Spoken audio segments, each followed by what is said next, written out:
আপনি কি জানেন ইউরোপে এমন একটি দেশ রয়েছে যেখানে আছে বিশ্বের সবচেয়ে ছোট শহর?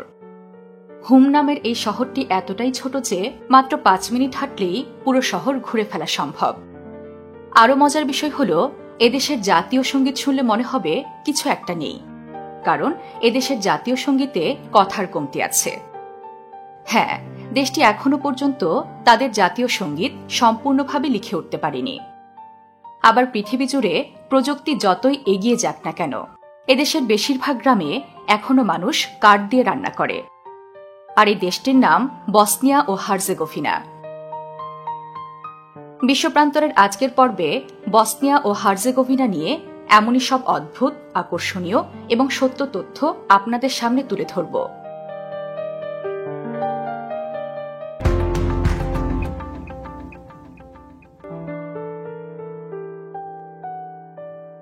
ইউরোপের মানচিত্রের দক্ষিণ পূর্ব কোণে বলকান উপদ্বীপে অবস্থিত একটি ছোট্ট দেশ বসনিয়া ও হার্জেগোভিনা। দেশটির নাম থেকেই বোঝা যায় এটি দুটি ভিন্ন অঞ্চলের সমন্বয়ে গঠিত একটি রাষ্ট্র। এর উত্তর ও মধ্য অংশ বসনিয়া আর দক্ষিণ পশ্চিম অংশ হার্জেগোভিনা নামে পরিচিত। দেশটির উত্তরে, পশ্চিমে এবং দক্ষিণে ক্রোয়েশিয়ার সঙ্গে সীমান্ত রয়েছে, আর এর পূর্বে সার্বিয়া এবং দক্ষিণ পূর্বে রয়েছে মন্টিনিগ্রো। 51,209 বর্গ কিলোমিটার আয়তন জুড়ে বিস্তৃত এই দেশটিতে জনসংখ্যা মাত্র 31 লক্ষ। বসনিয়া ও হার্জেগোভিনার সমাজ কাঠামো গড়ে উঠেছে প্রধানত 3টি বৃহৎ জাতিগোষ্ঠীকে কেন্দ্র করে। এই 3টি জাতিগোষ্ঠীর মাঝে সবচেয়ে বড় হল বসনিয়াক জনগোষ্ঠী। দেশটির প্রায় অর্ধেক জনসংখ্যাই হল মুসলিম ধর্মের অনুসারী এই জনগোষ্ঠী। এছাড়াও দেশটির 30% হল অর্থোডক্স খ্রিস্টান ধর্মাবলম্বী সার্ব সম্প্রদায় এবং 15% হল ক্যাথলিক খ্রিস্টান ধর্মাবলম্বী ক্রোয়াট জনগোষ্ঠী। 3টি জনগোষ্ঠীর মধ্যে ধর্ম, সংস্কৃতি ও ভাষাগত পার্থক্য রয়েছে। তবে এই বিভাজন কেবল সাংস্কৃতিক নয়, রাজনৈতিক ও প্রশাসনিক ক্ষেত্রেও গভীরভাবে প্রভাব ফেলে। বসনিয়া ও হার্জেগোভিনার এই জাতিগত বৈচিত্র্যের পেছনে মূল কারণ হল এর ইতিহাস এবং রাজনৈতিক অস্থিরতা। বিশেষ করে 1990-এর দশকের বসনিয়া যুদ্ধ দেশটিতে বড় ধরনের পরিবর্তন এনে দেয়। এই গল্পটা জানতে হলে আমাদের একটু পেছনে যেতে হবে। বসনিয়া ও হার্জেগোভিনা অঞ্চলে মানুষের বসবাসের ইতিহাস বহু প্রাচীন। খ্রিস্টপূর্ব যুগ থেকেই এখানে ইল্লিরিয়ান ও কেল্টিক জাতিগোষ্ঠীর বসতি ছিল। পরবর্তীতে রোমান সাম্রাজ্য এই অঞ্চল দখল করলে বসনিয়া হয়ে ওঠে রোমানদের একটি গুরুত্বপূর্ণ প্রদেশ। রোমানদের পর পর্যায়ক্রমে বাইজেন্টাইন সাম্রাজ্য এবং স্লাভ জাতিগোষ্ঠীর আগমন ঘটে এই ভূখণ্ডে। তবে মধ্যযুগে বসনিয়া ধীরে ধীরে একটি স্বাধীন রাজ্য হিসেবে আত্মপ্রকাশ করে। দ্বাদশ শতকে বসনিয়া রাজ্যের প্রতিষ্ঠা ঘটে এবং 14 শতকে রাজা তেসপান ক্রোভোর শাসনামল ছিল দেশটির স্বর্ণযুগ। বসনিয়ার স্বর্ণযুগ শেষ হতে না হতেই এ অঞ্চলে অটোম্যান সাম্রাজ্যের আগমন ঘটে। 1463 সালে অটোম্যানরা বসনিয়া দখল করে নেয় এবং প্রায় 400 বছর এই অঞ্চলটি তাদের শাসনের অধীনে রাখে। তবে সময়ের সাথে সাথে ইউরোপীয় রাজনীতির পালা বদলে বসনিয়া ও হার্জেগোভিনার ভাগ্য আবারও পরিবর্তিত হয়। 1878 সালে বার্লিন কনফারেন্সের সিদ্ধান্ত অনুযায়ী এই অঞ্চলটি অস্ট্রো হাঙ্গেরিয়ান সাম্রাজ্যের নিয়ন্ত্রণে আসে। জেনে অবাক হবেন, প্রথম বিশ্বযুদ্ধের শুরুও কিন্তু এই অঞ্চলটিকে ঘিরেই। 1914 সালে দেশটি সারাইভো শহরে অস্ট্রো হাঙ্গেরিয়ান সিংহাসনের উত্তরাধিকারী আর্চডিউক ফ্রান্স ফার্দিনান্দকে হত্যা করা হয়। মূলত এই ঘটনাই প্রথম বিশ্বযুদ্ধের সূচনা ঘটায় এবং বসনিয়া অজান্তেই হয়ে ওঠে বৈশ্বিক সংঘাতের সূত্রস্থল। যুদ্ধের পরপরই অস্ট্রো হাঙ্গেরিয়ান সাম্রাজ্যের পতন ঘটে এবং বসনিয়া এক নতুন পর্বে প্রবেশ করে। এ সময় দেশটি যুগোস্লাভিয়া নামক রাজ্যের অংশ হয়ে যায়। তবে 1992 সালের মার্চ মাসে বসনিয়া ও হার্জেগোভিনা স্বাধীনতা লাভ করে। এদিকে বসনিয়া ও হার্জেগোভিনার 1992 থেকে 1995 সালের ইতিহাসটি না বললেই নয়। এ সময় দেশটি ছিল এক নির্মম গৃহযুদ্ধের কবলে। শহর থেকে গ্রাম সবখানেই তখন ভয়াবহ ধ্বংসযজ্ঞ, নিপীড়ন এবং মানবাধিকার লঙ্ঘনের ঘটনা ঘটে। প্রতিটি পক্ষই নিজেদের জাতিগত আধিপত্য প্রতিষ্ঠা করতে চাচ্ছিল, যার ফলে হাজার হাজার মানুষ প্রাণ হারায় এবং আরও লক্ষাধিক মানুষ বাস্তুচ্যুত হয়। এই যুদ্ধের সবচেয়ে ভয়াবহ দিক ছিল স্রেব্রেনিৎসা গণহত্যা। এ সময় সার্ব বাহিনী এক সপ্তাহের মধ্যে প্রায় ৮,০০০ বসনিয়াক মুসলিম পুরুষ ও কিশোরকে নির্মমভাবে হত্যা করে। আন্তর্জাতিক অপরাধ ট্রাইব্যুনাল এই ঘটনাকে যুদ্ধাপরাধ ও গণহত্যা হিসেবে স্বীকৃতি দিয়েছে। তবে জেনে অবাক হবেন, আমরা দেশটির এই সাধারণ ইতিহাস জানলেও দেশটির জনগণের কাছে এই ইতিহাসেরই ৩ ধরনের সংস্করণ রয়েছে। হ্যাঁ, বসনিয়া ও হার্জেগোভিনা ৩টি প্রধান জাতিগোষ্ঠীর মতো এর শিক্ষা ব্যবস্থাও ৩টি জাতিগোষ্ঠীর মধ্যে বিভক্ত। কোথাও বসনিয়াক, কোথাও ক্রোয়াট, আবার কোথাও সার্বদের দৃষ্টিভঙ্গিতে দেশটির পাঠ্যক্রম তৈরি করা হয়। ফলে একই দেশে ৩ ধরনের ইতিহাস পড়ানো হয়, যা একটি জাতিগতভাবে সংহত ভবিষ্যতের পথে বড় বাধা। অবাক করা বিষয়, বসনিয়া ও হার্জেগোভিনার রাজনৈতিক ও জাতিগত বিভাজনের চিত্র যতটা তীক্ষ্ণ, সাংস্কৃতিক উৎসবের মঞ্চে ঠিক ততটাই দেখা যায় একে অপরের প্রতি সহনশীল, সম্প্রীতি এবং পারস্পরিক শ্রদ্ধা। এখানকার বসনিয়াক মুসলমানদের জন্য ঈদ উদযাপন অত্যন্ত আনন্দদায়ক, যেখানে পরিবার পরিজন ও প্রতিবেশীদের মাঝে মিষ্টি ও বিশেষ খাবার বিনিময় হয়। ঠিক একইভাবে ক্রোয়াট ক্যাথলিক জনগোষ্ঠীর জন্য বড়দিন ও ইস্টার সবচেয়ে গুরুত্বপূর্ণ উৎসব। তাই বড়দিনের সময় শহরগুলো আলোকসজ্জায় ঝলমল করে ওঠে। চার্চে ধর্মীয় প্রার্থনা, পরিবারের সঙ্গে একসঙ্গে ডিনার ও উপহার বিনিময়ের আয়োজন করা হয়। এমনকি ইস্টারের সময় ডিম রং করা ও ছোটদের মাঝে চকলেট বিলি করা তাদের বেশ জনপ্রিয় একটি ঐতিহ্য। বসনিয়ার মানুষদের জীবনে ফুটবল একটি আবেগের নাম। ২০১৪ সালে বসনিয়া ও হার্জেগোভিনা প্রথমবারের মতো ফিফা বিশ্বকাপে অংশগ্রহণ করে, যার কারণে দেশটিতে ব্যাপক উৎসবের আমেজ সৃষ্টি হয়। ফুটবলের মাধ্যমে দেশবাসী ঐক্যবদ্ধ হয়েছিল এবং জাতীয় গর্ব অনুভব করেছিল।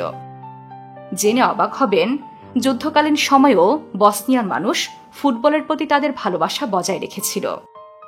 যুদ্ধের ভিড় ও ধ্বংসস্তূপের মাঝেও মানুষ বাংকারে বসে ফুটবল ম্যাচের রেডিও সম্প্রচার শুনত। তবে ফুটবল ছাড়াও বাস্কেটবল ও ভলিবল বসনিয়ার জনপ্রিয় খেলা। এই খেলার মাঠগুলোতে ছোট বড় সবাই অংশ নেয়, যা সমাজের বিভিন্ন স্তরকে একত্রিত করে। ছোট্ট এই দেশটি প্রাকৃতিক সৌন্দর্যের দিক থেকেও অন্য যে কোনো দেশকে হার মানায়। বসনিয়ার সবচেয়ে সুন্দর শহরগুলোর একটি হল মোস্তার।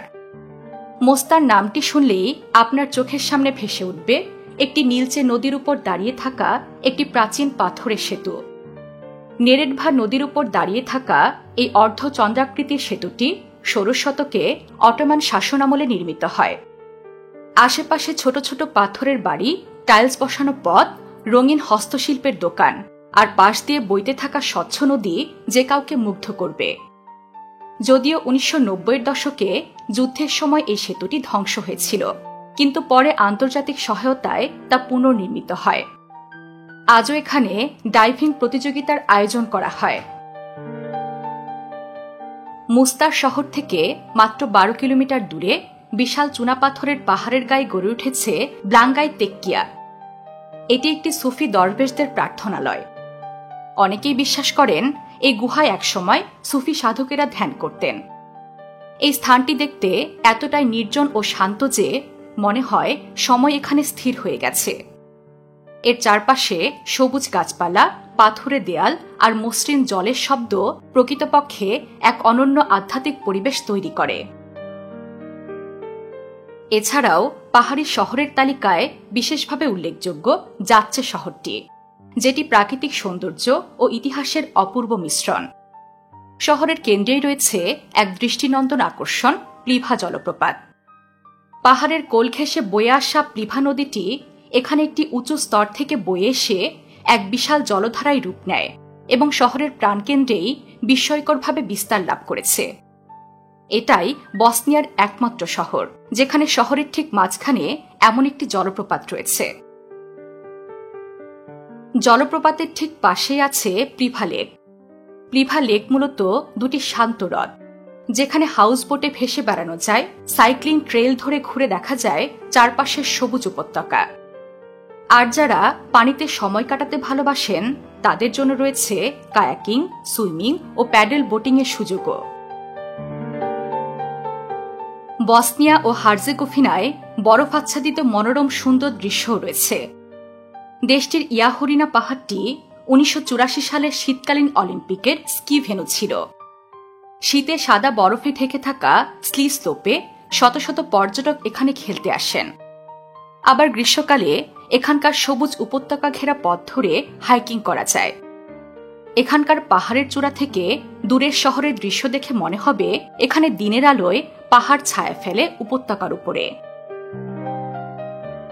রহস্যপ্রেমিক পর্যটকদের জন্য ভেট্রেনিকা গুহা একটি আদর্শ গন্তব্য। এটি বসনিয়ার বৃহত্তম এবং সবচেয়ে বিখ্যাত গুহা। ভেট্রেনিকা গুহা মানে বাতাসের গুহা। এই গুহার নাম এমন রাখার কারণ গুহার প্রবেশদ্বার থেকেই শীতল বাতাস প্রবাহিত হয়, যা গ্রীষ্মকালেও ঠান্ডা অনুভব করায়। আর গুহার অভ্যন্তরে রয়েছে ভূগর্ভস্থ হ্রদ ও অদ্ভুত আকৃতির বিশাল শিলার গঠন। শুধু সৌন্দর্যই নয়, এখানকার বৈজ্ঞানিক গুরুত্বও অনেক। কারণ এই গুহায় 200টিরও বেশি বিরল ও স্থানীয় প্রাণীর সন্ধান পাওয়া গেছে, যার মধ্যে কিছু প্রাণী শুধুমাত্র এখানেই দেখা যায়। আর আপনি যদি আধ্যাত্মিকতা ও ভক্তির প্রতীক এমন কোনো ধর্মীয় স্থানে যেতে চান, তাহলে মেদুগোরিয়ের পবিত্র পাহাড়ে যেতে পারেন। প্রচলিত আছে এখানে 1981 সালে 6 জন কিশোর কিশোরী দাবি করে তারা ভার্জিন মেরির আবির্ভাব দেখেছেন। আর এই ঘটনার পরপরই জায়গাটি ক্যাথলিক তীর্থযাত্রীদের কাছে বিশ্বজুড়ে পবিত্র স্থান হিসেবে পরিচিতি লাভ করে। পরে এখানে পাহাড়ের চূড়ায় একটি মারিয়ান মূর্তি স্থাপন করা হয়েছে, যেখানে হাজার হাজার তীর্থযাত্রী প্রার্থনা করতে আসে, হাঁটু পথে ওঠে এবং মোমবাতি প্রজ্বলন করে। তাছাড়াও দেশটির আরেকটি পর্যটন ভিত্তিক শহর সারাইভো। শহরটিতে একদিকে যেমন আধুনিক ভবন ও শপিং মল, অন্যদিকে অটোমান শাসনামলের পুরনো মসজিদ, ক্যাথেড্রাল আর সিনাগগে পরিপূর্ণ। দ্য ইউলো ফোর্ট্রেস হল সারাইভোর অন্যতম ঐতিহাসিক এবং দৃশ্যত আকর্ষণীয় একটি স্থান। এটি 18 শতকে অটোমান সাম্রাজ্যের শাসনামলে নির্মিত হয়। সে সময় মূলত সারাইভো শহরকে রক্ষা করার জন্য এটি একটি প্রতিরক্ষা ঘাঁটি হিসেবে ব্যবহৃত হতো। এই দুর্গটি পাথরে নির্মিত এবং এখনও অনেকাংশে মূল গঠন অক্ষত রয়েছে। সূর্যাস্তের সময় এখানে শহরের চারপাশ লালচে সোনালী আলোয় ভেসে ওঠে, যা পর্যটকদের জন্য এক অনন্য অভিজ্ঞতা। এখান থেকে সারাইভোর পুরনো শহর, মসজিদ, মিনার এবং আধুনিক ভবনগুলো একসাথে দেখা যায়। রমজান মাসে এখানে কামান দাগার ঐতিহ্য আছে। ইফতারের সময় ঘোষণা দিতে একটি কামান গর্জে ওঠে, যা শহরের মুসলিমদের জন্য এক ঐতিহাসিক ধর্মীয় বার্তা। সারাইভো শহর একসময় ইউরোপের জেরুজালেম নামে পরিচিত ছিল, কারণ এখানে মুসলিম, খ্রিস্টান এবং ইহুদি সম্প্রদায় যুগ যুগ ধরে একত্রে বসবাস করে আসছে। এই শহরের সবচেয়ে উল্লেখযোগ্য ঐতিহাসিক ঘটনা হল 1914 সালে এখানে ঘটে অস্ট্রো হাঙ্গেরিয়ান সিংহাসনের উত্তরাধিকারী ফ্রান্স ফার্দিনান্দের হত্যা, যা থেকেই প্রথম বিশ্বযুদ্ধের সূচনা ঘটে। যে ব্রিজে এই ঘটনাটি ঘটেছিল আজও সেটি ল্যাটিন ব্রিজ নামে পরিচিত।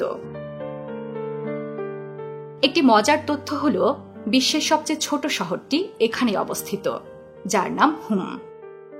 মাত্র কয়েকটি বাড়ি, গির্জা, রাস্তাঘাট আর একটুখানি প্রাচীর ঘেরা নিয়েই এই শহরটি। শহরটির জনসংখ্যাও গড়ে মাত্র 10 থেকে 20 জন। আরও অবাক করা বিষয়, এই শহরটি ঘুরতে আপনার সর্বোচ্চ 5 মিনিট সময় লাগবে। বসনিয়া ও হার্জেগোভিনা এমন একটি দেশ যেখানে পাহাড় আর নদী একসাথে কথা বলে, ইতিহাস আর আধুনিকতা পাশাপাশি হাঁটে। এই দেশ যেখানে প্রতিটি মানুষ একে অপরের সংস্কৃতি থেকে আলাদা, আবার একই সাথে অদৃশ্য এক সুতোয় বাঁধা। এখানকার ইতিহাস, সমাজ ও সংস্কৃতি সবকিছুতেই আছে দ্বন্দ্ব, কিন্তু আছে সমাধানের সন্ধানও। বসনিয়া ও হার্জেগোভিনা সমাধানের পথে এগিয়ে যাক, এই কামনা করে শেষ করছি বিশ্বপ্রান্তরের আজকের পর্ব। বিশ্বের নানা প্রান্তে ছড়িয়ে থাকা এমন জানা অজানা তথ্য জানতে সাবস্ক্রাইব করুন বিশ্বপ্রান্তরে।